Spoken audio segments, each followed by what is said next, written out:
আসসালামু আলাইকুম, কেমন আছো তোমরা সবাই? এই যে সমস্ত সবজি কেটে ধুয়ে রেখে দিয়েছি, এবার রান্না বসাবো। আর এবছরের প্রথম সবজি হচ্ছে সিমটা তোমাদের দাদা বাজার থেকে নিয়ে এসেছে, খুব সুন্দর সিমটা। আর এই যে পালং শাকও নিয়ে এসেছে, পালং শাকটাও নতুন এবছরে প্রথম, কিন্তু পালং শাকটা পাওয়া যায়, সিমটা অতটা পাওয়া যায় না। আর সমস্ত সবজি কেটে ধুয়ে রেখে দিয়েছি, এবার রান্না বসাবো। আর চিংড়ি মাছগুলো দেখো কত সুন্দর, একবার ফ্রেশ চিংড়ি নিয়ে এসেছি, সব কটা জিনিসই আজকে ভালো নিয়ে এসেছি। আর এইদিকে বরবটি কচু সবই একসঙ্গে রান্না করব। এই দুটো ফ্রিজে একটা মাছের মাথা ছিল, ওইটাকে বার করে ভালো করে ধুয়ে মশলা মাখিয়ে একটু তেলে ভাজা করে নিচ্ছি।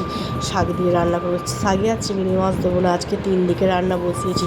তোমাদের দাদা যাবে খেয়ে কাজে, কিছুটা চিংড়ি মাছ রেখে দিয়েছি একটু বড় বড় দেখে। ভাবছি সন্ধ্যাবেলায় বাচ্চাগুলোকে একটু চিংড়ির পকোড়া করে দেবো, ওরা বেশ চিংড়ির পকোড়াটা খুব ভালোবেসে খায়।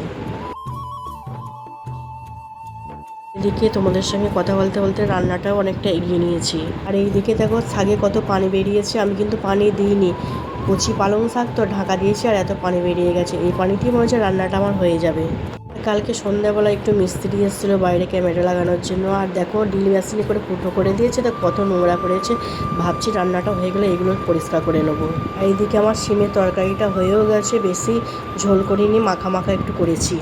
আমি এই যে একটু 10টার দিকে একটু ভাত নিয়েছি, ভাত খাচ্ছি। ছেলেমেয়েরা ভাত খায় না, ওরা এটা ওটা সেটা খায়, তো আর আমার এমনি ভালো লাগে না তো খেতে, আমি একটু ভাতই খাই। ভিডিওটা কেমন হয়েছে ভালো লাগলে লাইক কমেন্ট শেয়ার করে দিও, আর একটু জানাবে কেমন হয়েছে।